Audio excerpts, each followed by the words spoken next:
Hello guys, hi, ನಮಸ್ತೆ. ಎಲ್ಲರಿಗೂ ನಮ್ಮ ಯೂಟ್ಯೂಬ್ ಚಾನಲ್ಗೆ ಸ್ವಾಗತ.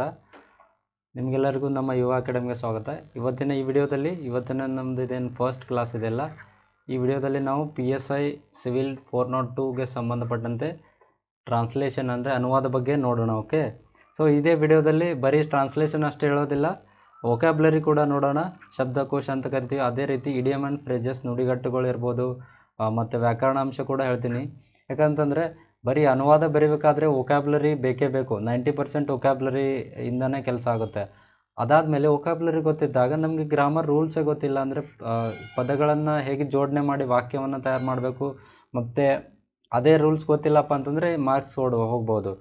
ಇನ್ನೂ ಮುಂದಿನ ಒಂದು ಸ್ಟೆಪ್ ಹೋಗ್ಬೇಕಪ್ಪ ಅಂತಂದರೆ ನಾವು ಇಡಿಯಮ್ ಆ್ಯಂಡ್ ಫ್ರೇಜಸ್ ಯೂಸ್ ಮಾಡಿ, ನುಡಿಗಟ್ಟುಗಳನ್ನು ಯೂಸ್ ಮಾಡಿ ಅದನ್ನು ಯಾವ ರೀತಿ ಕಲರ್ಫುಲ್ ಆಗಲಿ ಅಥವಾ ಒಂದು ಚೆನ್ನಾಗಿರೋ ಟ್ರಾನ್ಸ್ಲೇಷನನ್ನು ಮಾಡೋಕ್ಕೆ ನಮಗೆ ಹೆಲ್ಪ್ ಮಾಡೋದು ಯಾವುದ್ಯಾವುದು ವೊಕ್ಯಾಬ್ಲರಿ. 90% ವೊಕ್ಯಾಬ್ಲರಿ ಕೆಲಸ ಇದೆ. ಅದಾದಮೇಲೆ 10% ಗ್ರಾಮೆಟಿಕ್ ರೂಲ್ಸ್ ಬೇಕು. ಅದಾದಮೇಲೆ ಒಂದು 5% ಫ್ರೇಸಲ್ ವರ್ಬು ಇವೆಲ್ಲ ಗೊತ್ತಿದ್ದರೆ ಇನ್ನಷ್ಟು ಅದು ಮಧುರವಾಗಿ ಬರೆಯೋಕ್ಕೆ ಸಾಧ್ಯ ಆಗಿರ್ತಕ್ಕಂಥದ್ದು. ಸೊ ಬನ್ನಿ ಇವತ್ತಿನ ವಿಡಿಯೋನ ಸ್ಟಾರ್ಟ್ ಮಾಡೋಣ. ಇವತ್ತಿನಿಂದ ಡೈಲಿ ಒಂದು ವಿಡಿಯೋ ಅಪ್ಲೋಡ್ ಆಗುತ್ತೆ. ಓಕೆ, ಸೊ ಡೈಲಿ ನೋಡ್ತಾ ಬರೋಣ. ಡೈಲಿ ಪ್ರಾಕ್ಟೀಸ್ ಮಾಡೋರು ಯಾರ್ಯಾರಿದ್ದೀರಾ, ಡೈಲಿ ಈ ಟೈಮಲ್ಲಿ ವಿಡಿಯೋ ಹಾಕ್ತಿರ್ತೀನಿ. ಓಕೆ, ನೋಡ್ತಾ ಇರಿ. ಸೊ ಸ್ಟಾರ್ಟಿಂಗ್ ಮಾಡೋಣ. ಸೊ ನಾನಿಲ್ಲಿ ಇಂಗ್ಲೀಷ್ ಒಂದು ಪ್ಯಾರಾಗ್ರಾಫ್ ಕೊಟ್ಟಿದ್ದೀನಿ ಇಲ್ಲಿಂದ ಇಲ್ಲಿವರೆಗೆ. ಓಕೆನಾ, ಅದನ್ನು ನೀವೇನು ಮಾಡಬೇಕು, ಟ್ರಾನ್ಸ್ಲೇಟ್ ಮಾಡಬೇಕು.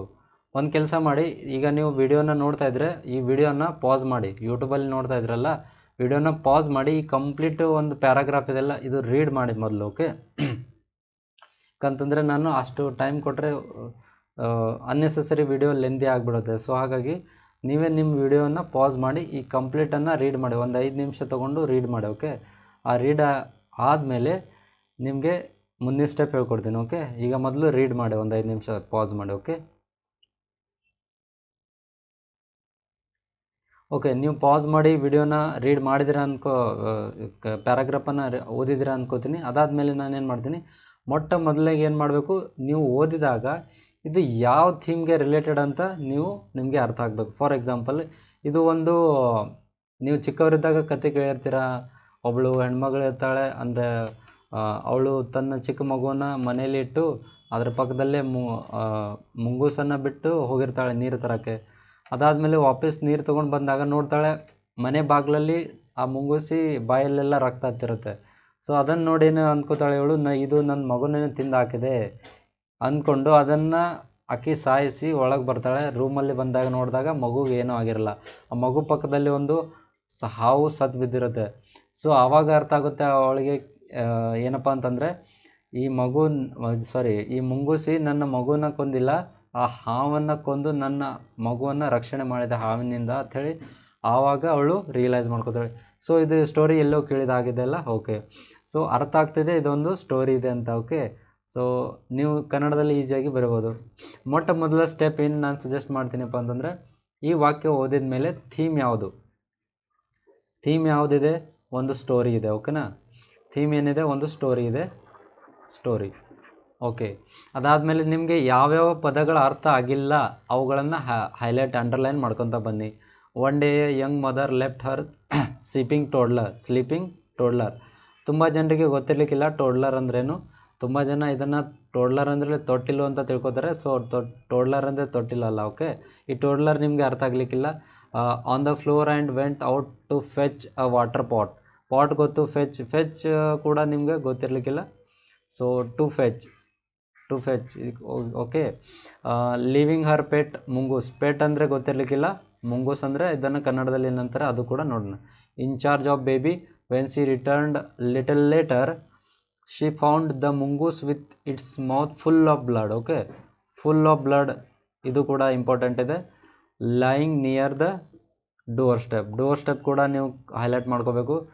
ಪ್ರೀ-ಅಸ್ಯೂಮಿಂಗ್. ಓಕೆ, ಇದು ಕೂಡ ನೀವು ಹೈಲೈಟ್ ಮಾಡ್ಕೋಬೇಕು. ಯಾಕಂತಂದರೆ ಇದರದ್ದು ಕೀವರ್ಡು ನೀವು ಎಕ್ಸಾಮಲ್ಲಿ ಬರೀಲೇಬೇಕು ಇದರದ್ದು. That the mongoose had killed the sleeping baby in her anguish. Okay, in her anguish she took a iron rod lying near by and killed the animal with it. Later when she entered the room where she had left her babe asleep ಕೂಡ ನೋಡಿ. She saw a venomous viper, ಇದು ಕೂಡ ನಿಮ್ಗೆ ಅರ್ಥ ಆಗಲಿಕ್ಕಿಲ್ಲ. Venomous viper laying dead. Okay, next to the baby's bed, it's body in a pieces strewn around. Okay, ಇದು ಕೂಡ ನಿಮ್ಗೆ ಅರ್ಥ ಆಗಲಿಕ್ಕಿನ ಸ್ಟ್ರೈನ್ ಅರೌಂಡ್ ಅಂದ್ರೇನು. She gasped. Okay, she gasped in a horror as she took in the scene, realising that her baby had been unharmed. Okay, unharmed, as the mongoose had fought with the snake and had killed it. Okay, so ಇದು reading ಆದಮೇಲೆ ಏನು ಮಾಡ್ಕೋಬೇಕು, ಟೋಡ್ಲರ್, ಈ first word ಅರ್ಥ ಆಗಲಿಲ್ಲ ಟೋಡ್ಲರ್, ನನಗೆ ಯಾವ್ಯಾವ ಪದ ಅರ್ಥ ಆಗಿಲ್ಲಲ್ಲ ನಾನು ಇಲ್ಲಿ ನೋಟ್ ಮಾಡ್ಕೊಳ್ತಾ ಇದ್ದೇನೆ ನೋಡಿ. ಟೋಡ್ಲರ್ ಅರ್ಥ ಆಗಿಲ್ಲ, ಪೆಟ್ ಅರ್ಥ ಆಗಿಲ್ಲ, ಮುಂಗೂಸ್ ಅರ್ಥ ಆಗಿಲ್ಲ. ಮುಂಗೂಸ್ ಅರ್ಥ ಆಗಿದೆ, ಬಟ್ ಇದೊಂದು ಪ್ರಾಣಿ ಅಂತ ಗೊತ್ತಿದೆ, ಬಟ್ ಕನ್ನಡದಲ್ಲಿ ಏನಂತಾರೆ ಗೊತ್ತಿಲ್ಲ. ಇನ್ಚಾರ್ಜ್ ಅಂದ್ರೇನು, ಡೋರ್ ಸ್ಟೆಪ್ ಅಂದ್ರೇನು, ಯಾವ್ಯಾವ ಹೈಲೈಟ್ ಅದಲ್ಲ ಕೀವರ್ಡು ಗೊತ್ತಾಗಿಲ್ಲ, ಅವು ನೋಟ್ ಮಾಡ್ಕೊಳ್ಳಿ. ಲೇಯಿಂಗ್ ಇರ್ಬೋದು, ಫುಲ್ ಆಫ್ ಬ್ಲಡ್ ಇರ್ಬೋದು, ಪ್ರೀ ಅಸ್ಯೂಮಿಂಗ್ ಇರ್ಬೋದು, ಆಂಗ್ವಿಷಲ್ಲಿ ಇರ್ಬೋದು, ಅದಾದಮೇಲೆ ಐರನ್ ರಾಡ್ ಇರ್ಬೋದು, ವೆನೋಮಸ್ ಇರ್ಬೋದು, ವೈಪರ್ ಇರ್ಬೋದು, ಯಾವ್ಯಾವ ಅರ್ಥ ಆಗಿಲ್ಲ ಸ್ಟ್ರೈನ್ ಅರೌಂಡ್ ಇರ್ಬೋದು, ಗಾಸ್ಪ್ಡ್ ಇರ್ಬೋದು, ರಿಯಲೈಸಿಂಗ್ ದ್ಯಾಟ್ ಆಂಗ್ವಿಷ್ ಇರ್ಬೋದು, ಅನ್ಹಾರ್ಮ್ಡ್ ಇರ್ಬೋದು. ಸೊ ಇವೆಲ್ಲ ಏನು ಕೀವರ್ಡ್ಸು. ಇಷ್ಟೆಲ್ಲ ಕೀವರ್ಡ್ಸು ಮೊದಲು ನಾವು ಈ ಪದಗಳ ಅರ್ಥನ ಅಂಡರ್ಸ್ಟ್ಯಾಂಡ್ ಮಾಡ್ಕೋಬೇಕು. ಅದಾದಮೇಲೆ ನಾವು ಒಂದು ಚೆನ್ನಾಗಿರೋ ಅನುವಾದನ ಬರೆಯಲು ಸಾಧ್ಯ ಆಗುತ್ತೆ ನಮಗೆ. ಓಕೆನಾ, ಸೊ ಒಂದೊಂದಾಗಿ ಇದರ ಬಗ್ಗೆ ನೋಡ್ತಾ ಬರೋಣ. ನಾನು ಆಗಲೇ ಹೇಳಿದೆ ಟೋಡ್ಲರ್ ಅಂದರೆ ತೊಟ್ಟಿಲು ಅಂತ ತುಂಬ ಜನ ತಿಳ್ಕೊತಾರೆ, ಯಾಕಂದರೆ ಮಗು ಇದೆ, ಆ ಮಗುನ ತೊಟ್ಟಿಲಲ್ಲಿ ಮಲಗಿಸಿ ಹೋಗಿರ್ಬೋದು ಅಂತಂದ್ರೆ, ಬಟ್ ಅದಲ್ಲ. ಟೋಡ್ಲರ್ ಅಂದರೆ ಇನ್ ಶಾರ್ಟ್ ಚಿಕ್ಕ ಮಗು, ಇನ್ನೂ ಅದಕ್ಕೆ ನಡೆಯೋಕ್ಕೆ ಬರೋದಿಲ್ಲ ಅಂತಂದರೆ ಅಂಬೆಗಾಲಿಡುವಂಥ ಮಗು, ಅಂಥ ಮಗುವನ್ನೇನಂತ ಕರಿತೀವಿ ಇಂಗ್ಲೀಷ್ನಲ್ಲಿ toddler. Okay, at the same time ಬೇಕಾದರೆ ನೀವು ಇದನ್ನು ನಿಮ್ಮ ನೋಟ್ಬುಕ್ಕಲ್ಲಿ ಒಂದು ನೋಟ್ಬುಕ್ ಮಾಡಿ. ಓಕೆನಾ, ನಮ್ಮ PSI ಟ್ರಾನ್ಸ್ಲೇಷನ್ಗೆ ಅಂತಲೇ PSI ಪೇಪರ್ 1, ಓಕೆನಾ, PSI ಪೇಪರ್ 1ಗೆ ಒಂದು ನೋಟ್ಬುಕ್ ಮಾಡಿ. ಓಕೆನಾ, ಆ ನೋಟ್ಬುಕ್ಕಲ್ಲಿ ಕೆಲವು ಪೇಜಸ್ ಎಸ್ಸೆಗಿಡಿ. ಓಕೆನಾ, ನಿಬಂಧಕ್ಕಿಡಿ, ಉಳಿದಿದ್ದೆರಡನ್ನು ಟ್ರಾನ್ಸ್ಲೇಷನ್ಗೆ ಇಡಿ. ಓಕೆನಾ, ಟ್ರಾನ್ಸ್ಲೇಷನ್ಗೆ ಇಡಿ. ಸೊ ಕೆಲವು ಲಾಸ್ಟ್ ಪೇಜಸಲ್ಲಿ ನೀವು ಸಾರಾಂಶನ ಪ್ರಾಕ್ಟೀಸ್ ಮಾಡ್ಬೋದು. ಓಕೆ, ಸೊ ಈ ಥರ ಒಂದು ನೋಟ್ಬುಕ್ ತೊಗೊಳ್ಳಿ. ಆ ನೋಟ್ಬುಕ್ಕಲ್ಲಿ ಪೇಪರ್ 1 ಅಂತ ಟೈಟಲ್ ಹಾಕಿ ಎಸ್ಸೆಗೆ ಒಂದು ಸ್ವಲ್ಪ ಪೇಜಸ್ ಟ್ರಾನ್ಸ್ಲೇಷನ್ಗೆ ಇಡಿ. ಈ ಟ್ರಾನ್ಸ್ಲೇಷನ್ ಇರ್ತಕ್ಕಂಥ ಸೆಕ್ಷನಲ್ಲಿ ನೀವು ಈ ಡೈಲಿ ಕೀವರ್ಡ್ಸನ್ನು ಇವತ್ತೇನು ಕಲ್ತ್ರಿ ಈ ವಿಡಿಯೋದಲ್ಲಿ, ಟೋಡ್ಲರ್ ಅಂದ್ರೇನು, ಅಂಬೆಗಾಲಿಡೋ ಮಗು, ಅಲ್ಲೇ ಹಾಗೆ ನೋಟ್ ಮಾಡ್ಕೋಬೇಕು. ಟೋಡ್ಲರ್ ಅಂತ ಇಲ್ಲಿ ಹಾಕಿ ಅಂಬೆಗಾಲಿಡೋ ಮಗು ಅಂತ ಇಲ್ಲಿ ಕನ್ನಡದಲ್ಲಿ ಬರ್ಕೋಬೇಕು. ಅದೇ ರೀತಿ ಪೆಟ್ ಅಂತ ಬಂದರೆ ಸಾಕು ಪ್ರಾಣಿ ಅಂತ ಕರಿತೀವಿ, ನಾಯಿ ಇರ್ಬೋದು, ಬೆಕ್ಕಿರ್ಬೋದು, ಈ ಥರ ನೀವು ನೋಟ್ಸ್ ಮಾಡ್ಕೊತ ಬರಬೇಕು. ಅಂದರೆ ಇವು ವೊಕಾಬ್ಲರಿಯಲ್ಲಿ ನಿಮಗೆ ಡೈಲಿಯಾಗಿ ಒಂದು 10ರಿಂದ 15 ಕೀವರ್ಡ್ ಹೇಳ್ಕೊಡ್ತೀನಿ. ಸೊ ನೀವು ನೋಟ್ ಮಾಡ್ಕೊತ ಬಂದರೆ ಮುಂಬರುವ 40-50 ದಿನದಲ್ಲಿ ನೀವು ಆಲ್ಮೋಸ್ಟ್ 1000 ಕೀವರ್ಡನ್ನು ಈಸಿಯಾಗಿ ನೆನ್ಪಿಟ್ಕೋಬೋದು. ಓಕೆನಾ, ಸೊ ಪೆಟ್ ಅಂತಂದ್ರೆ ಬಂದರೆ ಸಾಕು ಪ್ರಾಣಿ, ಬೆಕ್ಕಿರುತ್ತೆ, ನಾಯಿ ಇರುತ್ತೆ, ಮುಂಗುಲಿ ಇರುತ್ತೆ, ಈ ಥರ ಎಲ್ಲ ತುಂಬ ಜನ ಸಾಕ್ತಿರ್ತಾರೆ. ಸೊ ಮುಂಗೂಸ್ ಅಂದ್ರೇನು, ಮುಂಗುಲಿ ಅಥವಾ ನಮ್ಮ ಕಡೆ ಬಿಜಾಪುರ ಭಾಷೆಯಲ್ಲಿ ಮುಂಗುಲಿ ಅಂತ ಕರಿತೀವಿ. ಸೊ ಮುಂಗೂಸಿ ಕೀಪ್ ಆ್ಯಸ್ ಇಟ್ ಈಸ್. ನಿಮಗೆ ಅರ್ಥ ಆಗ್ತಿಲ್ಲ ಮುಂಗೂಸಿ, ಇದು ಇಂಗ್ಲೀಷ್ನಲ್ಲಿ ಇದೆ, ಕನ್ನಡದಲ್ಲಿ ಅರ್ಥ ಆಗ್ತಿಲ್ಲ, ಆ ಕೀವರ್ಡ್ ಅರ್ಥ ಆಗಲಿಲ್ಲ, ಹಾಗೆ ಇಟ್ಬಿಡಿ, ಮುಂಗೂಸಿನ ಅಂತ ಇಟ್ಬಿಡಿ. ಇನ್ಚಾರ್ಜ್ ಅಂದ್ರೇನು, ಉಸ್ತುವಾರಿಯಾಗಿ ಬಿಟ್ಟು ಹೋಗೋದು ಯಾರಾದರೂ. ಫಾರ್ ಎಕ್ಸಾಂಪಲ್ ಅಮ್ಮ ಅಪ್ಪ ಮದುವೆಗೆ ಎಲ್ಲಾದರೂ ಹೋಗ್ತಿದ್ರೆ, ಹೊರಗಡೆ ಫಂಕ್ಷನ್ ಇದ್ದರೆ ಮನೇನ ನಮ್ಮ ಉಸ್ತುವಾರಿಯಲ್ಲಿ ಕೊಟ್ಟು ಹೋಗ್ತಾರೆ ಇನ್ಚಾರ್ಜ್. ಅವತ್ತಿನ ದಿನ ಮನೇಲಿ ನಾವೇ ಇರ್ತೀವಿ, ಅದರ ಇನ್ಚಾರ್ಜ್ ಯಾರು ಇರ್ತೀವಿ, ನಾವೇ ಇರ್ತೀವಿ. ಓಕೆ, ಸೊ ಮನೆ ಉಸ್ತುವಾರೆಲ್ಲ ನಮ್ಮ ಕೈಯಲ್ಲಿ ಕೊಟ್ಟು ಹೋಗಿರ್ತಾರೆ, ಅಥವಾ ಮನೆಯೇ ನಮ್ಮ ಕೈಯಲ್ಲಿ ಕೊಟ್ಟು ಹೋಗಿರ್ತಾರೆ, ಡ್ಯಾಶ್ ಏನೇ ಇರ್ಬೋದು. ಇಲ್ಲಿ ಏನು ಕೊಟ್ಟು ಹೋಗಿದ್ದಾಳಕಿ, ಆ ಮಗುವನ್ನೇ ಆ ಮುಂಗುಸಿಯ ಕೈಯಲ್ಲಿ ಅಂದರೆ ಅಲ್ಲೇ ಮಲಗಿಸಿ ಹೋಗಿದ್ದಾಳೆ, ಬಟ್ ನೋಡ್ಕೊಳ್ಳಿ ಅಂತ ಉಸ್ತುವಾರಿಯಾಗಿ ಬಿಟ್ಟು ಹೋಗಿದ್ದಾಳೆ, ಅಥವಾ ನೀವು ನೇತೃತ್ವದಲ್ಲಿ ಅಂತ ಕೂಡ ಬರಿಬೋದು. ಓಕೆ, ಸೊ ಡೋರ್ ಸ್ಟೆಪ್ ಅಂದ್ರೇನು, ಮನೆ ಬಾಗಿಲಿಗೆ. ಈಗೆಲ್ಲ ಇಂಟರ್ನೆಟ್ ಬಂದಾಗಿನಿಂದ ಎಲ್ಲ ಸರ್ವಿಸು ನಿಮ್ಮ ಮನೆ ಬಾಗಿಲಿಗೆ ಬಂದು ಕೊಡ್ತಾಯಿದ್ದಾರೆ. ಓಕೆ, ಸೊ ಈ ಕೀವರ್ಡ್ ತುಂಬ ಹೆಲ್ಪ್ ಆಗುತ್ತೆ ನೋಡಿ. ನೀವು ಸೈಬರ್ ಕ್ರೈಮಲ್ಲಿ ಇರ್ಬೋದು, ನೆಟ್ ಬಗ್ಗೆ, ಇಂಟರ್ನೆಟ್ ಬಗ್ಗೆ, ಅಂತರ್ಜಾಲ ಈ ಥರ ಬಂದರೆ, ಎಸ್ಸೆ ಬಂದರೆ ಅಲ್ಲೂ ಕೂಡ door step, service at your door step ಅಂತ ಕರೀತಾರೆ. ನಿಮ್ಮ ಮನೆ ಬಾಗಿಲಿಗೆ ಸೇವೆಗಳಂತ ಬರುತ್ತೆ. ಸೊ ಡೋರ್ ಸ್ಟೆಪ್ ಅಂದರೆ ಮನೆ ಬಾಗಿಲಿಗೆ. ಲೈಯಿಂಗ್ ಅಥವಾ ಲೇಯಿಂಗ್ ಅಂತ ಅಲ್ಲೇ ಬಿದ್ದಿರ್ತಕ್ಕಂಥ, ಈಗ ನೆಲ ಇದೆ, ಆ ನೆಲದ ಮೇಲೆ ಏನಾದರೂ ಇರ್ಬೋದು. ಈಗ ಇಲ್ಲಿ ಏನಿದೆ, ರಾಡ್ ಬಿದ್ದಿದೆ. ಓಕೆನಾ, ಈ ರಾಡ್ ಬಿದ್ದಿರೋದ್ರಿಂದ it is laying on the ground. Okay, ಇದು ಏನಿದೆ ನೆಲದ ಮೇಲೆ ಬಿದ್ದಿದೆ, ಏನು ಶಲಾಕೆ. ಓಕೆ, ಶಲಾಕೆ ನೆಲದ ಮೇಲೆ ಬಿದ್ದಿದೆ. ಸೊ ಹೀಗಾಗಿ ಲೈಯಿಂಗ್ ಅಂತ ಕರಿತೀವಿ. ಸೊ ಫುಲ್ ಆಫ್ ಬ್ಲಡ್, ಇದೊಂದು ಕಂಪ್ಲೀಟ್ ಆಗಿನೇ ಬರಬೇಕು. ಫುಲ್ ಬೇರೆ, ಆಫ್ ಬೇರೆ, ಬ್ಲಡ್ ಬೇರೆ ಬರಿಬಾರ್ದು. ಫುಲ್ ಆಫ್ ಬ್ಲಡ್ ಅಂದ್ರೆ ರಕ್ತ ರಂಜಿತವಾಗಿರ್ತಕ್ಕಂಥದ್ದು, ಎಲ್ಲ ಮೈಯೆಲ್ಲ ರಕ್ತ ಆಗಿರುತ್ತೆ. ಓಕೆ, ಅಥವಾ ಸಿಂಪಲ್ ಆಗಿ ರಕ್ತದಿಂದ ಕೂಡಿದ, ರಕ್ತದಿಂದ ತುಂಬಿದ. ಸೊ ರಕ್ತ ಹತ್ತಿರುತ್ತೆ ಅಲ್ಲಲ್ಲಿ, ಬಾಯಿಗೆ ಹತ್ತಿರುತ್ತೆ, ಕೈಗೆ ಹತ್ತಿರುತ್ತೆ, ಮೈಗೆ ಹತ್ತಿರುತ್ತೆ. Okay, full of blood. Pre assuming ಅಂತ ಬರುತ್ತೆ. ಪ್ರೀ ಅಸ್ಯೂಮಿಂಗ್ ಅಂದರೆ ಊಹೆ ಮಾಡ್ಕೊಳ್ಳೋದು. ಮುಂದೆ ಘಟನೆ ಏನಾಗಿದೆ ಅದನ್ನು ವೆರಿಫೈ ಮಾಡ್ದೇನೆ ಮೊದಲೇ ನಾವೇನೋ ಒಂದು ಗೆಸ್ ಮಾಡೋದು ಅಂತ ಕರಿತೀವಿ. ಇಲ್ಲೇನು ಮಾಡೋದು, ನೀವು ಗೆಸ್ ಕೂಡ ಬರೀರಿ. ಗೆಸ್ ಕೂಡ ನೀವು ಇದರ ಸಮಾನಾರ್ಥ ಪದ ಸಿನೋನಿಮ್ ಅಂತ ಬರ್ಕೊಳ್ಳಿ.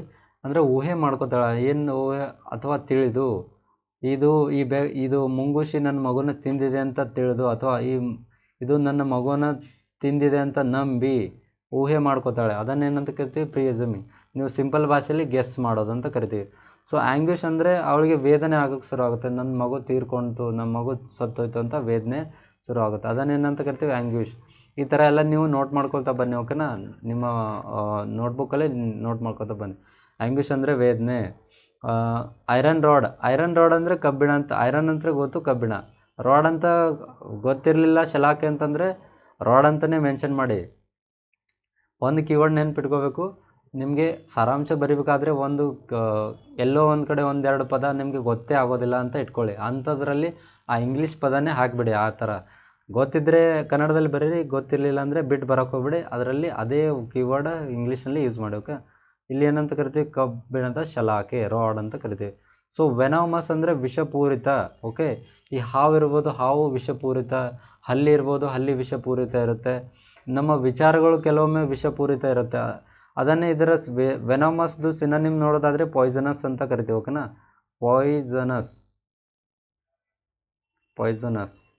ಪಾಯ್ಸನಸ್ ಇರ್ಬೋದು, ಅಥವಾ ಟಾಕ್ಸಿಕ್ ಇರ್ಬೋದು. ಇದು ಕೂಡ ನೀವು ಸಿನೋನಿಮ್ ಆಗಿ ಯೂಸ್ ಮಾಡ್ಬೋದು. ಪಾಯ್ಸನಸ್, ಟಾಕ್ಸಿಕ್ ಇವೆಲ್ಲ ವಿಷಪೂರಿತ. ವೈಪರ್ ಅಂದರೆ ತುಂಬ ಜನರಿಗೆ ಬೈಕಲ್ಲಿ ಅಥವಾ 4 ವೀಲರಲ್ಲಿ ಇರತಕ್ಕಂಥ ಆ ವೈಪರ್ ಅಲ್ಲ, ಹಾವು ಅಂತ ಕರಿತೀವಿ. ಹಾವು ಇರ್ಬೋದು, ಹೆಬ್ಬಾವು ಇರ್ಬೋದು, ಯಾವುದೇ ಇರ್ಬೋದು. ನಾವು ಕನ್ನಡದಲ್ಲಿ ಇದನ್ನೇ ಹಾವನ್ನೇನಂತ ಕರಿತೀವಿ, ಉರಗ ಅಂತ ಕರಿತೀವಿ. ಓಕೆನಾ. ಸೊ ವೈಪರ್ಗೆ ಸಮಾನಾರ್ಥ ಶಬ್ದ ಯಾವುದು, ಸ್ನೇಕ್. ಓಕೆ, ಸ್ನೇಕ್ ಅಂತಲೇ ಬರ್ಕೊಳ್ಳಿ. ವೈಪರ್ ಸ್ನೇಕ್ ಹಾವು, ದಟ್ ಈಸ್ ಈಕ್ವಲ್ ಟು ಉರಗ. ಓಕೆ, ಸ್ಟ್ರೇವ್ನ್ ಅರೌಂಡ್ ಅಂತ ಬಂದಿದೆ. ಸ್ಟ್ರೇವ್ನ್ ಅರೌಂಡ್ ಅಂದ್ರೇನು, ಇದು ಭೂತಕಾಲ ಇದೆ. ಭೂತಕಾಲದ ಒಂದು ಕೀವರ್ಡ್ V2 ಅಥವಾ V3 ಇದೆ. ಸ್ಟ್ರೇವ್ನ್ ಅರೌಂಡ್ ಅಂದರೆ ಸುತ್ತಲೂ ಹರಡೋದು ಆ ಕಡೆ ಈ ಕಡೆ ಎಲ್ಲ. ಆ ಮಗುವಿನ ಸುತ್ತಮುತ್ತಲೆಲ್ಲ ಹಾವಿನ ಕತ್ತರಿಸಿದ ತುಂಡುಗಳು ಹರಡಿಕೊಂಡಿತ್ತು. ಹೀಗಾಗಿ ಸ್ಟ್ರೇವ್ನ್ ಅರೌಂಡ್ ಅಂದರೆ ಸುತ್ತಲೂ ಹರಡಿದೆ ಅಂತ. ಗಾಸ್ಪ್ ಅಂದ್ರೇನು, ಎದೆ ಉಸಿರು ಬಿಡು. ಹಬ್ಬ ಅಂತ ಕರಿತೀವಲ್ಲ ನಾವು, ಹಬ್ಬ ಏನೂ ಆಗಿಲ್ಲ ನನ್ನ ಮಗುಗೆ, ಎದೆ ಉಸಿರು ಬಿಡೋದು. ನಾವು ಮೊದಲೆಲ್ಲ ಗಾಬರಿ ಆಗಿರ್ತೀವಿ, ಬಟ್ ಫ್ಯಾಕ್ಟ್ ನಂತರ ಗೊತ್ತಾದ್ಮೇಲೆ ಏನೂ ಆಗಿಲ್ಲ ಅಂದರೆ ಹಬ್ಬ, ಈಗ ನಂದು ಸಮಾಧಾನ ಆಯಿತು ಅಂದರೆ ಎದೆ ಉಸಿರು ಬಿಡೋದು ಅಂತ ಕರಿತೀವಿ. So realising that anguish. Okay, anguish ಅಂದ್ರೇನು ಆಲ್ರೆಡಿ ಇಲ್ಲಿ ಹೇಳಿದ್ದೀನಿ. ಆಂಗ್ವಿಷ್ ಅಂದರೆ ವೇದನೆ. ರಿಯಲೈಸಿಂಗ್ ಅಂದರೆ ಅದನ್ನು ಅರಿತು ದ್ಯಾಟ್ ಅಂದರೆ ಆ ವೇದನೆಯನ್ನು ಅರಿತು ಅಂತ ಆಗುತ್ತೆ. Realising that anguish. So unharmed. Harm ಅಂದರೆ ಬಂದರೆ ಅಪಾಯ ಅಂತ ಬರಿತೀವಿ. ಹಾರ್ಮ್ ಅಂತ ಬಂದರೆ ಅಪಾಯ ಅಂತ ಬರಿತೀವಿ. ಅದರ ಅಪೋಸಿಟ್ ವರ್ಡ್ ಯಾವುದು, ಅನ್ಹಾರ್ಮ್. ಓಕೆ, ಅನ್ಹಾರ್ಮ್ಡ್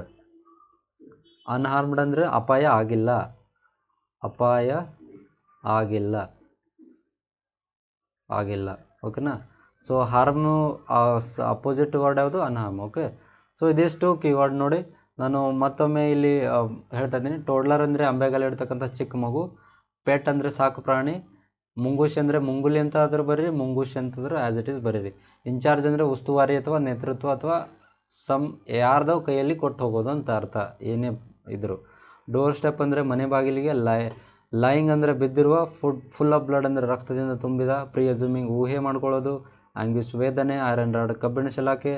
ವೆನಮಸ್ ವಿಷಪೂರಿತ ಹಾವು. ವೆನಮಸ್ ವೈಪರ್ ಕಂಪ್ಲೀಟ್ ಆಗಿ ಬರೀರಿ. ವೆನಮಸ್ ವೈಪರ್ ವಿಷಪೂರಿತ ಹಾವು, ಪಾಯ್ಸನಸ್ ಸ್ನೇಕ್ ಅಂತ ಬರೀರಿ.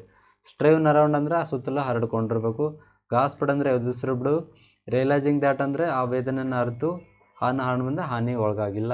ಸೊ ಇದಿಷ್ಟು ಗೊತ್ತಾದಮೇಲೆ ಈಗ ಏನು ಮಾಡ್ಕೊಳ್ಳಿ, ನೀವು ನಿಮ್ಮ ಭಾಷೆಯಲ್ಲಿ ಒಂದು 5 ನಿಮಿಷ ತೊಗೊಂಡು ಇವೆಲ್ಲ ಕೀವರ್ಡ್ ಹೆಲ್ಪ್ ತೊಗೊಂಡು ಮತ್ತು ಆ ವಿಡಿಯೋ ಏನಿತ್ತಲ್ಲ, ಇದು ಮೊದಲೇ ನಮ್ದು ಏನಿತ್ತಲ್ಲ, ಸೊ ಈ ಪ್ಯಾರಾಗ್ರಾಫನ್ನು ಈಗ ನೋಡಿಕೊಂಡು ಈ ಪ್ಯಾರಾಗ್ರಾಫನ್ನು ಈಗ ಪ್ಯಾರಾಗ್ರಾಫ್ ಪಾಸ್ ಮಾಡಿ, ಈ ವಿಡಿಯೋನ ಪಾಸ್ ಮಾಡಿ, ನಿಮಗೆ ಗೊತ್ತಿರ್ತಕ್ಕಂಥ ಎಲ್ಲ ಕೀವರ್ಡ್ ಯೂಸ್ ಮಾಡಿ ಬರೆಯೋಕ್ಕೆ ಪ್ರಯತ್ನ ಮಾಡಿ. ಓಕೆ, ಸೆಂಟೆನ್ಸ್ ಫಾರ್ಮೇಷನ್ ಮಾಡೋಕ್ಕೆ ಪ್ರಯತ್ನ ಮಾಡಿ.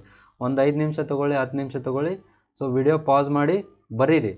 ಬರೆದಾದ್ಮೇಲೆ ನಾನು ಉತ್ತರ ಹೇಳ್ತೀನಿ, ಅಲ್ಲಿ ಬಂದು ವೆರಿಫೈ ಮಾಡಿ. ಓಕೆನಾ, ಕ್ರಾಸ್ ವೆರಿಫೈ ಮಾಡಿ. ಸೊ ಈಗ ವಿಡಿಯೋ ಪಾಸ್ ಮಾಡಿ ಬರೆಯೋಕ್ಕೆ ಶುರು ಮಾಡಿ. ಓಕೆ, ನೀವು ವಿಡಿಯೋ ಪಾಸ್ ಮಾಡಿ ಬರೆದಿದ್ದೀರಾ ಅಂತ ಅನ್ಕೋತೀನಿ.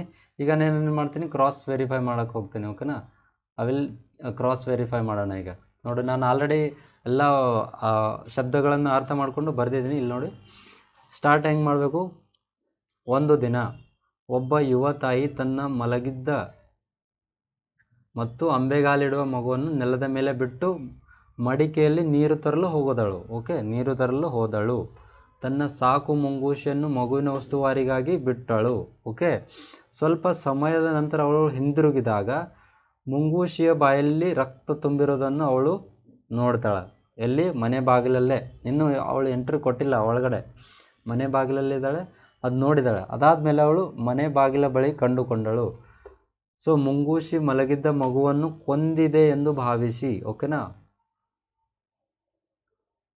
ಕೊಂದಿದೆ ಎಂದು ಭಾವಿಸಿ ಏನು ಮಾಡ್ತಾಳೆ, ಅದೇ ದುಃಖದಲ್ಲಿ ಅವಳು ಹತ್ತಿರದಲ್ಲಿದ್ದ ಕಬ್ಬಿಣದ ಸಲಾಕೆಯನ್ನು ತಗೊಂಡ್ಕೊಂಡು ಅದರಿಂದ ಆ ಮುಂಗೂಷಿಯನ್ನು ಕೊಂದಳು. ಓಕೆ, ಇಲ್ಲೇನು ಭಾವಿಸಿ ಅಂತಂದರೆ ಪ್ರಿಯಸ್ಯೂಮಿಂಗ್, ಭಾವಿಸಿ ಪ್ರಿಯಸ್ಯೂಮ್ ಮಾಡಿ ಅದು ಕಿಲ್ ಮಾಡ್ತಾಳೆ ಅದಕ್ಕೆ. ಸೊ ನಂತರ ಅವಳು ತನ್ನ ಮಗು ಮಲಗಿದ್ದ ಕೋಣೆಗೆ ಪ್ರವೇಶಿಸಿದಾಗ ಮಗುವಿನ ಹಾಸಿಗೆಯ ಪಕ್ಕದಲ್ಲಿ ಅಂತಂದರೆ ಸ್ಟ್ರಿವ್ನ್ ಅರೌಂಡ್ ಅಂತ ಹೇಳಿದೆ, ಅರೌಂಡ್ ಆ ಪಕ್ಕದಲ್ಲಿ ವೆನೋಮಸ್ ವೈಪರ್ ಅಂದರೆ ವಿಷಪೂರಿತ ಹಾವು ಸತ್ತಿರುವುದನ್ನು ಅವಳು ನೋಡಿದಳು. ಅದರ ದೇಹವು ತುಂಡುಗಳಾಗಿ ಹರಡಿತ್ತು. ಸ್ಟ್ರೇವ್ನ್ ಅರೌಂಡ್ ಅಂತ ಹೇಳಿದ್ನಲ್ಲ, ಆ ತುಂಡುಗಳಾಗಿ ಹರಡಿತ್ತು. ಸೊ ಮುಂಗೂಷಿ ಹಾವಿನೊಂದಿಗೆ ಹೋರಾಡಿ ಅದನ್ನು ಕೊಂದಿರೋದ್ರಿಂದ ನನ್ನ ಮಗುವಿಗೆ ಯಾವುದೇ ಹಾನಿಯಾಗಿಲ್ಲ, ಅನ್ಹಾರ್ಮ್ಡ್ ಹಾನಿಯಾಗಿಲ್ಲ ಎಂದು ಅರಿತುಕೊಂಡು ಅವಳು ಭಯಭೀತಳಾಗಿದ್ದಳು. ಸೊ ಭಯಭೀತಳಾಗಿ ಎದುಸಿರು ಬಿಟ್ಟಳು, ಅಂದರೆ ಹಬ್ಬ ಏನೂ ಆಗಿಲ್ಲ ಅಂತ ಈ ಥರ. ಸೊ ಬೇಕಾದರೆ ನೀವು ಇದು ಪಾಸ್ ಮಾಡಿ ನಿಮ್ಮ ನೋಟ್ಬುಕ್ಕಲ್ಲಿ ಬರ್ಕೋಬೋದು, ನೋಟ್ಬುಕ್ಕಲ್ಲೇ ಬರ್ಕೊಳ್ಳಿ. ಓಕೆ, ಸೊ ಇದಿಷ್ಟು ಈ ಥರ ಇರುತ್ತೆ. ಇಲ್ಲಿ ನೋಡಿ, ಹೋದಳು, ಬಂದಳು, ಸಿಂಪಲ್ ಪ್ರೆಸೆಂಟ್ ಟೆನ್ಸ್ ಇದೆಲ್ಲ. ಬಿಟ್ಟಳು, ಇಲ್ಲಿ ಹೋದಳು, ಮತ್ತು ವಾಪಸ್ ಬಂದಳು, ಸಾಯಿಸಿದಳು, ಈ ಥರ ಎಲ್ಲ ಇದೆ. ಕಂಡುಕೊಂಡಳು, ಈ ಥರ ಏನಿದೆ ಸಿಂಪಲ್ ಪ್ರೆಸೆಂಟಲ್ಲೇ ಇದೆ ಎಲ್ಲ ಕಾಲ. ಓಕೆ, ಸೊ ಉಳಿದಿದ್ದೆಲ್ಲ ನೋಡ್ಬೋದು, ಈ ಥರ ಇದೆ. ಓಕೆ, ಸೊ ಈ ವಿಡಿಯೋ ಯಾವ ಥರ ಇದೆ ಅಂತ ನನಗೆ ಕಮೆಂಟ್ ಹಾಕಿ, ಅಥವಾ ಇನ್ನೂ ಏನಾದರೂ ಇಂಪ್ರೂವ್ ಮಾಡೋದಿದ್ದರೆ ಮಾಡೋಣ. ಓಕೆ, ಸೊ ಇವತ್ತಿನ ಟ್ರಾನ್ಸ್ಲೇಷನ್ ಪಾರ್ಟ್ ಎಷ್ಟೇ ಇದೆ, ಟ್ರಾನ್ಸ್ಲೇಷನ್ ಡೈಲಿ ಮಾಡ್ತಾ ಹೋಗೋಣ. ನಾಳೆ ಕೂಡ ಇದಿರುತ್ತೆ. ಓಕೆ, ನಾಳೆ ನಾಡಿದ್ದು ಈ ಥರ ಕಂಟಿನ್ಯೂ ಆಗಿರುತ್ತೆ. ಸೊ ಇವತ್ತಿನ ಟ್ರಾನ್ಸ್ಲೇಷನ್ ಆಯಿತು. ಸ್ವಲ್ಪ ವೊಕ್ಯಾಬ್ಯುಲರಿ ಬಗ್ಗೆ ನೋಡೋಣ. ಓಕೆನಾ, ವೊಕ್ಯಾಬ್ಯುಲರಿ. ಸೊ ಫಸ್ಟ್ ವರ್ಡ್ ಬಂದುಬಿಟ್ಟು ಅನಾಯ್ ಅಂತ ಇದೆ. ಓಕೆನಾ, ಅನಾಯ್ ಅಂದ್ರೇನು? ಕಿರಿಕಿರಿ ಮಾಡೋದು. ಓವರಾಲ್ ಆಗಿ ಏನು ಮಾಡೋದು? ಕಿರಿಕಿರಿ ಮಾಡ್ತಾ ಇರೋದು. ಕಿರಿಕಿರಿಗೆ ಸಮಾನಾರ್ಥ ಶಬ್ದ ಯಾವುದಿದೆ? ಆ್ಯಂಗರ್ ತರಿಸೋದು. ಮತ್ತೊಬ್ಬರಿಗೆ ಇಲ್ಲಿ ನೋಡಿ, ಇವನು ಫೋನಲ್ಲಿ ಮಾತಾಡ್ತಾ ಇದ್ದಾನೆ, ಬಟ್ ಇವನೇನು ಮಾಡ್ತಿದ್ದಾನೆ, ಅವನಿಗೆ ಏನೋ ಕಿರಿಕ್ ಮಾಡಿ ಇವನಿಗೆ ಸಿಟ್ಟಿಗೆ ಬರುವಂತೆ ಮಾಡ್ತಿದ್ದಾನೆ. ಸೊ ಇದನ್ನೇನಂತ ಕರಿತೀವಿ? Annoy. This person is annoying this person. Okay, ಇವನು ಕಿರಿಕಿರಿ ಮಾಡ್ತಾ ಇದ್ದಾನೆ. ಸೊ ಅವನೇನು ಕೋಪ ತರಿಸೋದು ಅಂತ ಅರ್ಥ. ಸೊ ಇದನ್ನು ವಾಕ್ಯದಲ್ಲಿ ಯಾವ ರೀತಿ ಯೂಸ್ ಮಾಡ್ಬೋದು sir? See, people who chew with their mouths open really annoy me. ಅಂದ್ರೇನು? ಯಾವ ಜನರು ಬಾಯನ್ನು ಓಪನ್ ಮಾಡಿ ಪಚ್ ಅಂತ ಸೌಂಡ್ ಮಾಡ್ತಾರಲ್ಲ, ತುಂಬ ಜನ ಊಟ ಮಾಡುವಾಗ ಸೈಲೆಂಟಾಗಿ ಮಾಡೋದಿಲ್ಲ. ಆ ಉಪ್ಪಿನಕಾಯಿ ಇರ್ಬೋದು, ಏನೋ ತಿನ್ನುವಾಗ ಪಚ್ ಅಂತ ಸೌಂಡ್ ಮಾಡ್ತಿರ್ತಾರೆ. ಸೊ ಅಲ್ಲೇ ಪಕ್ಕದಲ್ಲಿ ಕೂಳ್ತಿರ್ತಕ್ಕಂಥ ತುಂಬ ಜನರಿಗೆ ಈ ಸೌಂಡು ಒಂಥರ ಕಿರಿಕಿರಿ, ಚೆನ್ನಾಗಿ ಅನಿಸೋದಿಲ್ಲ. ಹೀಗಾಗಿ ಅವರು ಕೋಪ ಬರುವುದು ಆ ಥರ. ಸೊ ಇದು ವಾಕ್ಯ ಪ್ರಚಾರದಲ್ಲಿ ಕೂಡ ಯೂಸ್ ಮಾಡಿದ್ದೀನಿ ನೋಡಿ, ಇಲ್ಲಿ ಅನಾಯ್ ಅಂತ ಇದೆ. ಸೊ ಇದು ವೊಕ್ಯಾಬ್ಯುಲರಿ, ನೀವು ನೋಟ್ಬುಕ್ಕಲ್ಲಿ ನೋಟ್ ಮಾಡ್ಕೊಳ್ಳಿ. ಅನಾಯ್ ಅಂದ್ರೇನು? ಕಿರಿಕಿರಿ ತರಿಸೋದು, ಕೋಪ ತರಿಸೋದು ಅಂತ. ಓಕೆ, ಸೊ ನೆಕ್ಸ್ಟ್ ವರ್ಡ್ ಬಂದುಬಿಟ್ಟು ಎರಡನೇ ವರ್ಡ್ ಏನಿದೆ? ಆಫುಲ್ ಅಂತ ಇದೆ. ಆಫುಲ್ ಅಂದ್ರೇನು? ಎಕ್ಸ್ಟ್ರೀಮ್ಲಿ ಬ್ಯಾಡ್ ಆರ್ ಅನ್ಪ್ಲೀಸೆಂಟ್. ಆಫುಲ್ ಅಂದ್ರೇನು? ಭಯಂಕರ, ತೀವ್ರ. ಓಕೆ, ತೀವ್ರ, ಅತ್ಯಂತ ಕೆಟ್ಟ ವಾಸನೆ ಅಥವಾ ಅಹಿತಕರ, ಏನೇ ಇರ್ಬೋದು. ವಾಸನೆ ಇರ್ಬೋದು, ಸಿಚುವೇಶನ್ ಇರ್ಬೋದು, ಘಟನೆ ಇರ್ಬೋದು, ಏನೇ ಇರ್ಬೋದು. ಸೊ ಆಫುಲ್ ಅಂದ್ರೇನು? ಆಫುಲ್ ಅಂದರೆ ಎಕ್ಸ್ಟ್ರೀಮ್ಲಿ ಬ್ಯಾಡ್ ಆರ್ ಅನ್ಪ್ಲೀಸೆಂಟ್. ಇಲ್ಲೇನು ಮಾಡ್ತಿದ್ದಾರೆ ನೋಡಿ, ಇವಳು ಮೂಗು ಮುಚ್ಕೊಂಡು. ಯಾಕಪ್ಪ ಅಂತಂದರೆ ಈ ಗಾರ್ಬೇಜಲ್ಲಿ ಇರತಕ್ಕಂಥ ವೇಸ್ಟು ಸ್ಮೆಲ್ ಹೊಡೆಯೋಕ್ಕೆ ಶುರು ಮಾಡಿದೆ. ಓಕೆನಾ, ಸ್ಮೆಲ್ ಹೊಡೆಯೋಕ್ಕೆ ಶುರು ಮಾಡಿದೆ, ಅತ್ಯಂತ ಕೆಟ್ಟ ಸ್ಮೆಲ್ ಬರ್ತಾ ಇದೆ, ಹೀಗಾಗಿ ಅವಳು ಮೂಗು ಮುಚ್ಕೊಂಡಿದ್ದಾಳೆ. ಸೊ ವಾಕ್ಯದಲ್ಲಿ ಯಾವ ರೀತಿ ಇದನ್ನು ಯೂಸ್ ಮಾಡ್ಬೋದು ನೋಡಿ. ಎನ್ ಆಫುಲ್ ಸ್ಮೆಲ್, ಯಾವ ಥರ ಸ್ಮೆಲ್ ಇದೆ? Awful smell is coming out. Coming out ಅಂದ್ರೇನು? ಹೊರಗೆ ಬರ್ತಾ ಇದೆ. ಆಫ್ ದಿಸ್ ಗಾರ್ಬೇಜ್, ಈ ಗಾರ್ಬೇಜಿಂದ ಒಂದು ಕೆಟ್ಟವಾದ ವಾಸನೆ ಬರ್ತಾ ಇದೆ, ಹೀಗಾಗಿ ಅವಳು ಮೂಗು ಮುಚ್ಕೊಂಡಿದ್ದಾಳೆ ಅಂತ ಅರ್ಥ. ಸೊ ಆಫುಲ್ ಅನ್ನು ಈ ಎಕ್ಸಾಂಪಲ್ ಕೊಟ್ಟು ಯೂಸ್ ಮಾಡೋದು ಹೆಂಗೆ ಅಂತ ಅದು ಕೂಡ ಮಾಡಿದ್ದೀನಿ. ಓಕೆ, ಬೇಕಾದರೆ ನೀವು ಒಂದು ನಿಮ್ಮ ಜೊತೆ ಒಂದು ಏನಾದರೂ ಘಟನೆ ಕೆಟ್ಟದಾಗಿದ್ದರೆ, so what a awful incidence ಅಂತ ಇದು ಕೂಡ ನೀವು ಬರಿಬೋದು. ನಿಮ್ಮ ಜೊತೆ ಕೆಟ್ಟದಾಗಿರ್ತಕ್ಕಂಥ ಘಟನೆ ಆಗಿದ್ದರೆ ಆಫುಲ್ ಇನ್ಸಿಡೆನ್ಸ್. ಆಫುಲ್ ಇನ್ಸಿಡೆನ್ಸ್ ಅಂದ್ರೇನು? ಕೆಟ್ಟ ಘಟನೆ, ಕೆಟ್ಟ ಗಳಿಗೆ, ಇದು ಕೂಡ ಇರ್ಬೋದು. ಆಫುಲ್ ಮೂಮೆಂಟ್ ಕೂಡ ಇರ್ಬೋದು, ಕೆಟ್ಟ ಮೂಮೆಂಟ್, ಈ ಥರ ನೀವು ಯೂಸ್ ಮಾಡ್ಕೋಬೋದು. ಸೊ ಇದು ಕೂಡ ವೊಕ್ಯಾಬ್ಯುಲರಿಯಲ್ಲಿ ನೋಟ್ ಮಾಡ್ಕೊಳ್ಳಿ. 2 ವೊಕ್ಯಾಬ್ಯುಲರಿ ಆಯಿತು. ಸೊ ನೆಕ್ಸ್ಟ್ ಬಂದುಬಿಟ್ಟು ಗ್ರಾಮರ್ ರೂಲ್ಸ್ ಸ್ವಲ್ಪ ನೋಡೋಣ. ಓಕೆನಾ, ಗ್ರಾಮರ್ ರೂಲ್ಸಲ್ಲಿ ಇದು ಯಾವುದಕ್ಕೆ ಸಂಬಂಧಪಟ್ಟಿದೆ? Grammar rules. Okay, grammar rules. Sentence formation ಮಾಡಬೇಕಾದ್ರೆ ಕೆಲವೊಂದು ಸಲ ನಾವು ಎಲ್ಲಿ ಸಿನ್ಸ್ ಯೂಸ್ ಮಾಡಬೇಕು, ಎಲ್ಲಿ ಫಾರ್ ಯೂಸ್ ಮಾಡ್ಬೇಕಂತಲೇ ಗೊತ್ತಾಗೋದಿಲ್ಲ. ಸೊ ನಾನು ಇಲ್ಲಿ ಮಾಡ್ತೀನಿ, ಇಲ್ಲಿ ಎಕ್ಸ್ಪ್ಲೇನ್ ಮಾಡ್ತೀನಿ ನೋಡಿ. ಸಿನ್ಸ್ ಯಾವಾಗ ಯೂಸ್ ಮಾಡಬೇಕಪ್ಪ ಅಂತಂದರೆ, ಫಾರ್ ಎಕ್ಸಾಂಪಲ್ ಒಂದು ಘಟನೆ ಇದೆ, ಇದೊಂದು ಕಾಲಕ್ರಮ. ಒಂದು ಕಾಲಕ್ರಮದ ಅನಂತ ಕಾಲಕ್ರಮದಲ್ಲಿ ಒಂದು particular point of time indicate ಮಾಡ್ತಿದ್ರೆ, particular point of time, particular point of time ಅಂದ್ರೇನು? ಒಂದು ನಿರ್ದಿಷ್ಟ ಕಾಲ, ಒಂದು ನಿರ್ದಿಷ್ಟ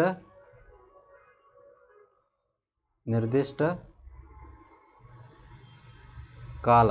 ಓಕೆ, ಫಾರ್ ಎಕ್ಸಾಂಪಲ್ ನೀವು ಯಾವಾಗ ನಿಮ್ಮ ಬರ್ತ್ ಯಾವಾಗಾಯಿತು? ಫಾರ್ ಎಕ್ಸಾಂಪಲ್ 1995 ಇರ್ಬೋದು, ಈ ಥರ. ಇದೇನು ಪರ್ಟಿಕ್ಯುಲರ್ ಒಂದು ಟೈಮ್ ಪೀರಿಯಡ್ ಶೋ ಮಾಡ್ತಾಯಿದೆ, ಹೀಗಾಗಿ ಇದ್ರ ಮುಂದೆ ಸಿನ್ಸ್ 1995 ಅಂತ ಯೂಸ್ ಮಾಡಬೇಕು. ಸಿನ್ಸ್ 1995. ಓಕೆ, ಈ ಥರ. ಅದೇ ಫಾರ್ ಅಂತ ಬಂದಾಗ ಫಾರ್ ಯಾವಾಗ ಯೂಸ್ ಮಾಡಬೇಕು? 2 ಪಾಯಿಂಟ್ ಆಫ್ ಟೈಮ್, ಇಲ್ಲೊಂದು ಪಾಯಿಂಟ್ ಆಫ್ ಟೈಮ್ ಇದೆ, ಇಲ್ಲೊಂದು ಪಾಯಿಂಟ್ ಆಫ್ ಟೈಮ್ ಇದೆ, ಇವೆರಡರ ನಡುವೆ ಒಂದು ಕಾಲಘಟ್ಟ ಇದೆ. ಓಕೆನಾ, ಆ ಕಾಲಘಟ್ಟ ಇದ್ರದ್ದು ಒಂದು ಪರ್ಟಿಕ್ಯುಲರ್ ಲೆಂತ್ ಇರುತ್ತೆ. ಫಾರ್ ಎಕ್ಸಾಂಪಲ್ 1 year, 2 year, ಅಥವಾ 1 month, 2 month, ಅಥವಾ 6 month, 6 week, ಏನೇ ಇರ್ಬೋದು. ಒಂದು ಪರ್ಟಿಕ್ಯುಲರ್ ಒಂದು ಸ್ಪ್ಯಾನ್ ಇರುತ್ತೆ. ಇಲ್ಲಿ ಪಾಯಿಂಟ್ ಇರುತ್ತೆ, ಬರೀ ಪಾಯಿಂಟ್ ಆಫ್ ಟೈಮ್ ಇರುತ್ತೆ, ಬಟ್ ಇಲ್ಲಿ ಸ್ಪ್ಯಾನ್ ಇರುತ್ತೆ, ಅಂದರೆ ಅದರದ್ದೊಂದು ಪರ್ಟಿಕ್ಯುಲರ್ ಲೆಂತ್ ಇರುತ್ತೆ, ಉದ್ದ ಇರುತ್ತೆ. ಸೊ ಫಾರ್ ಯಾವಾಗ ಯೂಸ್ ಮಾಡಬೇಕು?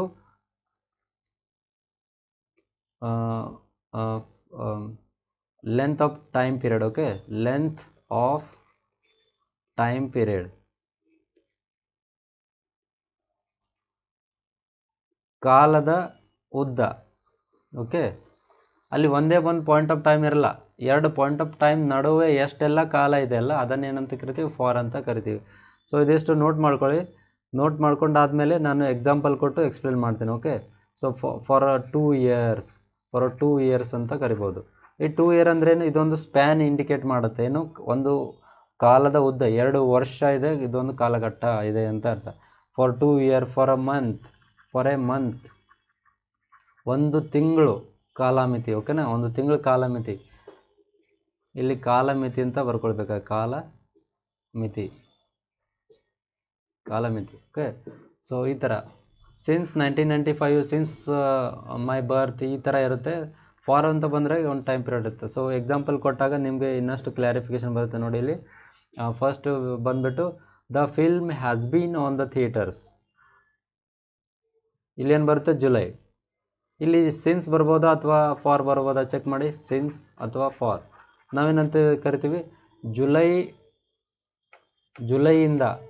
ತಿಂಗಳಿಂದ ಈ ಫಿಲ್ಮು ಥಿಯೇಟ್ರಲ್ಲಿ ಇದೆ ಅಂತ ಅರ್ಥ. ಓಕೆ, ಒಂದು ಪರ್ಟಿಕ್ಯುಲರ್ ಟೈಮ್ ಪೀರಿಯಡ್ ಇಂಡಿಕೇಟ್ ಮಾಡ್ತಾ ಇದ್ದಿಲ್ಲ, ಕಾಲಘಟ್ಟ ಇದೆ. ಜೂನ್, ಜುಲೈ ಇರ್ಬೋದು, ಇಲ್ಲಿ ಜೂನ್ ಇರ್ಬೋದು, ಇಲ್ಲಿ ಜುಲೈ ಇರ್ಬೋದು, ಆಗಸ್ಟ್ ಇರ್ಬೋದು. ಸೊ ಜುಲೈ, ಪರ್ಟಿಕ್ಯುಲರ್ ಜುಲೈಯಿಂದನೇ ಹೇಳ್ತಾ ಇದ್ದೀವಿ. ಸೊ ಇಲ್ಲಿ ಸಿನ್ಸ್ ಜುಲೈ ತಿಂಗಳಿಂದ ಹಿಡಿದು, ಜುಲೈ ತಿಂಗಳದಿಂದ ಇದು ಈ ಫಿಲ್ಮು ಥಿಯೇಟ್ರಲ್ಲಿದೆ ಅಂತ ಅರ್ಥ. ಸೆಕೆಂಡ್ ಯಾವುದಿದೆ ನೋಡಿ? She has been on holiday ಟಿಮ್ ಲಾಸ್ಟ್ 3 weeks. ಸೊ ನಾನು ಆಗಲೇ ಹೇಳಿದೆ 3 weeks ಅಂತ ಇದೆ ಇಲ್ಲಿ. ಸೊ 3 ವೀಕ್ ಅಂದರೆ ನೀವು ಕಾಲಘಟ್ಟದ ಮೇಲೆ ಒಂದು ಟೈಮ್ ಪೀರಿಯಡ್ ಮೇಲೆ ಈ ಥರ ಪಾಯಿಂಟ್ ಅಂತೂ ಮಾಡೋಕ್ಕಾಗಲ್ಲ. ಯಾಕಂತಂದರೆ ಇಲ್ಲಿಂದ ಇಲ್ಲಿವರೆಗೂ ಓಕೆನಾ 1 ವೀಕು 2 ವೀಕು 3 ವೀಕು ಈ ಥರ ಸ್ಪ್ಯಾನ್ ಬರುತ್ತಲ್ಲ, ಲೆಂತ್ ಬರುತ್ತೆ, ಇಲ್ಲಿ ಕಾಲದ ಒಂದು ಉದ್ದ ಬರುತ್ತೆ. ಹೀಗಾಗಿ ನೀವು ಇಲ್ಲಿ ಫಾರ್ ಅಂತ ಯೂಸ್ ಮಾಡಬೇಕು. She has been on holiday for A last 3 weeks ಅಂದರೆ ಅವಳು ಕಳೆದ 3 ವಾರಗಳಿಂದ ರಜೆ ಮೇಲಿದ್ದಾಳೆ ಅಂತ ಅರ್ಥ. ಓಕೆ, ಸೊ ಅದಕ್ಕೆ ಇಲ್ಲಿ ಒಂದು ಕಾಲದ ಉದ್ದ ನಮಗೆ ಕಾಣ್ತಾ ಇದೆ, ಹೀಗಾಗಿ ಅಲ್ಲಿ ಫಾರ್ ಯೂಸ್ ಮಾಡಬೇಕು. ಸಿ ಹ್ಯಾಸಂಟ್ ಬೀನ್ ಹಿಯರ್ ಟಿಮ್ ಅ ಮಂತ್. ಓಕೆ,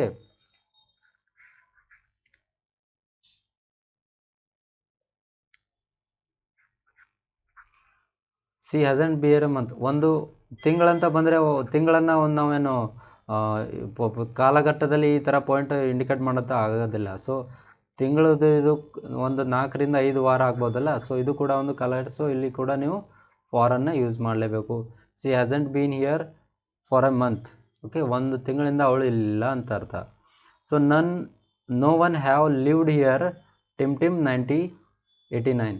ಸೊ ಕಾಲಘಟ್ಟವನ್ನು ನೋಡಿದಾಗ ಇಲ್ಲಿ 1989 ಇರ್ಬೋದು, 1990 ಇರ್ಬೋದು. ಈ ಥರ ಒಂದು ಪರ್ಟಿಕ್ಯುಲರ್ ಪಾಯಿಂಟಲ್ಲಿ ನಾವು ಇಂಡಿಕೇಟ್ ಮಾಡ್ಬೋದಲ್ಲ ಈ 1998ಇಂದ. ಸೊ ಅಲ್ಲಿ ಹೀಗಾಗಿ ಇಲ್ಲಿ ಸಿನ್ಸ್ ಯೂಸ್ ಮಾಡಬೇಕು. ಓಕೆ, ಈ ನೀವು ರಾಕಿ KGF ಫಿಲ್ಮ್ ನೋಡಬೇಕಾದ್ರೆ ಸಿನ್ಸ್ ಅಂತ ಯೂಸ್ ಮಾಡಿ ಯಾವುದೋ ಒಂದು ವರ್ಷದ ಹೇಳ್ತಾನೆ ರಾಕಿ, ಸಿನ್ಸ್ 2003 ಅವ್ರದ್ದು ಏನೇನೋ ಹೇಳ್ತಾನೆ. ಸೊ ಅಲ್ಲಿ ಕೂಡ ಸಿನ್ಸ್ ಯೂಸ್ ಆಗಿತ್ತು. ಸೊ ಈಗ ಇಯರ್ ಬಂದಿದೆಲ್ಲ, ಇಯರ್ ಬಂದಾಗ ಸಿನ್ಸ್ ಯೂಸ್ ಮಾಡಲೇಬೇಕು. ಸೊ 1989ರಿಂದ ಇಲ್ಲಿವರೆಗೂ ಯಾರು ಇಲ್ಲಿ ಜೀವನ ಮಾಡಿಲ್ಲ ಅಥವಾ ಬದುಕಿಲ್ಲ ಅಂತ ಅರ್ಥ. Okay, so it's the first time I have been here dash dash incidence. Okay, dash dash incidence. ಇದೊಂದು ಇನ್ಸಿಡೆನ್ಸ್ ಇದೆ. ಇನ್ಸಿಡೆನ್ಸನ್ನು ನಾವು ಕಾಲದ ಮೇಲೆ ಅಂದರೆ ಟೈಮ್ ಪೀರಿಯಡ್ ಮೇಲೆ ಒಂದು ಪಾಯಿಂಟ್ ಆಗಿ ಇನ್ಕ್ರೀಸ್ ಮಾಡೋದು. ಫಾರ್ ಎಕ್ಸಾಂಪಲ್, ಯಾವ ದಿನ ನನಗೆ ಆಕ್ಸಿಡೆಂಟ್ ಆಯಿತೋ, ಓಕೆನಾ, ಆಕ್ಸಿಡೆಂಟ್ ಆಗಿದೆ, ಅದೊಂದು ಗಳಿಗೆ ಅಲ್ವಾ, ಅಲ್ಲೇನು ಟೈಮ್ ಪೀರಿಯಡ್ ಇರೋದಿಲ್ಲ, ಒಂದು 2-3 ನಿಮಿಷದಲ್ಲಿ ಆಕ್ಸಿಡೆಂಟ್ ಆಗಿ ಹೋಗಿರುತ್ತೆ. ಸೊ ಅದೊಂದು ಕಂಪೇರಿಟಿವ್ಲಿ ಒಂದು ಚಿಕ್ಕ ಟೈಮ್ ಪೀರಿಯಡ್, ಅದನ್ನು ಪಾಯಿಂಟಾಗಿ ಯೂಸ್ ಮಾಡ್ಕೋಬೋದು. ಸೊ ನನ್ನ ಆಕ್ಸಿಡೆಂಟ್ ಆದಾಗಿನಿಂದ ನಾನು ಇಲ್ಲಿ ಬಂದಿರಲಿಲ್ಲ, ಬಟ್ ಇದೇ ಫಸ್ಟ್ ಟೈಮ್ ಬಂದಿದ್ದೀನಿ. ಸೊ ಇಲ್ಲಿ ಸಿನ್ಸನ್ನು ಯೂಸ್ ಮಾಡ್ಕೋಬೇಕು ನೀವು. ಅಂತಂದರೆ ಒಂದು ಆಕ್ಸಿಡೆಂಟ್ ಆಗಿರೋ ಘಟನೆ ಒಂದು ಜಸ್ಟ್ ಒಂದು ಪಾಯಿಂಟ್ ಆಫ್ ಟೈಮ್. ಓಕೆ, ಹೀಗಾಗಿ ಸಿನ್ಸ್ ಯೂಸ್ ಮಾಡಬೇಕು. ಇಲ್ಲಿ ಕೂಡ ಇಯರ್ ಇಂಡಿಕೇಟ್ ಮಾಡ್ತಿದ್ದಾನೆ, ಹೀಗಾಗಿ ಇಲ್ಲಿ ಕೂಡ ಸಿನ್ಸ್ ಯೂಸ್ ಮಾಡಿ. ಇಲ್ಲಿ ಥಿಯೇಟ್ರ್, ಇಲ್ಲಿ ಕೂಡ ಸಿನ್ಸ್ ಯೂಸ್ ಮಾಡಿ. ಜುಲೈ ಇದನ್ನು ನಾವು ಪಾಯಿಂಟಲ್ಲಿ ಇಂಡಿಕೇಟ್ ಮಾಡ್ಬೋದು. ಸೊ ಇಲ್ಲಿ ಫಾರ್ ಬರುತ್ತೆ, ಇಲ್ಲಿ ಕೂಡ ಫಾರ್ ಬರುತ್ತೆ. ಸೊ ಅರ್ಥ ಆಗಿದೆ ಅನ್ಕೋತೀನಿ. ಸಿನ್ಸ್ ಪಾಯಿಂಟ್ಗೆ ಯೂಸ್ ಮಾಡಬೇಕು, ಪಾಯಿಂಟ್ ಆಫ್ ಟೈಮ್. ಆದರೆ ಫಾರ್ ಬಂದಾಗ for length of time.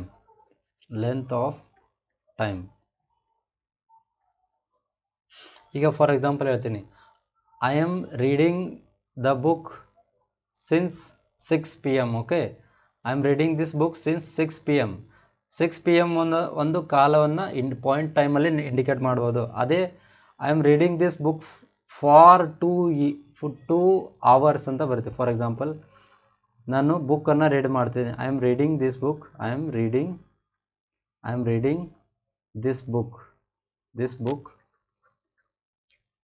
Since 6 AM ಅಂತ ಬರೀರಿ. ಮುಂಜಾನೆ 6 ಗಂಟೆಯಿಂದ ನಾನು ಈ ಬುಕ್ಕನ್ನು ರೀಡ್ ಮಾಡ್ತಾ ಇದ್ದೀನಿ. ಅಲ್ಲಿ ಇದೊಂದು ಪರ್ಟಿಕ್ಯುಲರ್ ಟೈಮ್ ಇಂಡಿಕೇಟ್ ಮಾಡ್ತಾ ಇದ್ದಲ್ಲ, 6 ಗಂಟೆ 6 AM, ಇಲ್ಲಿ 7 AM ಇರುತ್ತೆ, ಇಲ್ಲಿ 8 AM ಇರುತ್ತೆ. Okay, 8 AM. ಸೊ 6 AM ಅಂದರೆ ಒಂದು ಪಾಯಿಂಟಲ್ಲಿ ಇಂಡಿಕೇಟ್ ಮಾಡ್ಬೋದು, ಹೀಗಾಗಿ ಸಿನ್ಸ್ ಯೂಸ್ ಮಾಡಿದ್ದೀನಿ. So same sentence, I am reading this book for A 1 and 2 for A 2 hours. Okay, ಇಲ್ಲೇನು ಬರುತ್ತೆ 2 hours. 2 hours ನೀವು ಪಾಯಿಂಟಲ್ಲಿ ಇಂಡಿಕೇಟ್ ಮಾಡೋಕ್ಕಾಗಲ್ಲ, ಒಂದು ಸ್ಪ್ಯಾನ್ ಕೊಡಬೇಕಾಗತ್ತೆ. 6 AM ಇಂದ 8 ಗಂಟೆವರೆಗೆ ಇದೊಂದು ಸ್ಪ್ಯಾನ್ ಆಯ್ತಲ್ಲ, ಸೊ ಇದು ಒಂದು ಕಾಲಘಟ್ಟ ಆಯ್ತು, ಹೀಗಾಗಿ ಅದನ್ನು ಫಾರ್ ಯೂಸ್ ಮಾಡಬೇಕು. ಹೋಪ್ ನಿಮ್ಗೆ ಇದು ಅರ್ಥ ಆಗಿದೆ ಅಂತ ಅಂದ್ಕೋತೀನಿ. ಸೊ ವಿಡಿಯೋ ಹೆಂಗೆ ಅನ್ನಿಸ್ತು ಕಮೆಂಟ್ ಬಾಕ್ಸಲ್ಲಿ ಕಮೆಂಟ್ ಮಾಡಿ. ವಿಡಿಯೋ ಇಷ್ಟ ಆದರೆ ಶೇರು, ಸಬ್ಸ್ಕ್ರೈಬ್ ಮಾಡ್ಕೊಳ್ಳಿ. ಸೊ ಲೈಕ್ ಮಾಡಿ. Okay, first of all subscribe ಮಾಡ್ಕೊಳ್ಳಿ. ಓಕೆನಾ, ಸಬ್ಸ್ಕ್ರೈಬ್ ಮಾಡ್ಕೊಳ್ಳಿ. Wait a second. ಮೊದಲು ನೀವು ಚಾನಲನ್ನು ಸಬ್ಸ್ಕ್ರೈಬ್ ಮಾಡ್ಕೊಳ್ಳಿ, ಯಾಕಂದರೆ ಡೈಲಿ ಈ ಥರ ವಿಡಿಯೋ ಹಾಕ್ತಾ ಇರ್ತೀನಿ. ಸೊ ನಿಮ್ಗೆ ಹೆಲ್ಪ್ ಆಗುತ್ತೆ. RSI ಇರ್ಬೋದು, RSI 70 ಪೋಸ್ಟ್ ಕರೆದಿದ್ದಾನಲ್ಲ, ಸೊ HK ನಾನ್ HK ಎರಡೂ ಪ್ಲಸ್ PSI 402ಗೆ ಕೂಡ ಹೆಲ್ಪ್ ಆಗುತ್ತೆ. So daily translation, daily vocabulary, daily idiom ಫ್ರೇಜಸ್, daily grammar rules, ಈ ಥರ ಡೈಲಿ ಹೇಳ್ತಾ ಹೋಗ್ತೀನಿ. ಸೊ ಸಬ್ಸ್ಕ್ರೈಬ್ ಮಾಡ್ಕೊಳ್ಳಿ. ಅದೇ ರೀತಿ ನಿಮ್ಮ ಫ್ರೆಂಡ್ಗೂ ಈ ಥರ ಹೇಳೋದಿದ್ರೆ ಅವ್ರಿಗೆ ಶೇರ್ ಮಾಡಿ. ಅವರಿಗೆ ಶೇರ್ ಮಾಡಿದ ಮೇಲೆ ಲೈಕ್ ಆದರೆ ವಿಡಿಯೋ ಲೈಕ್ ಮಾಡಿ. ಏನೋ ಸಜೆಷನ್ ಕೊಡೋದಿದ್ರೆ ಕಮೆಂಟ್ ಹಾಕಿ, ಓಕೆನಾ? Thank you so much for watching. See you in the next video. Thank you.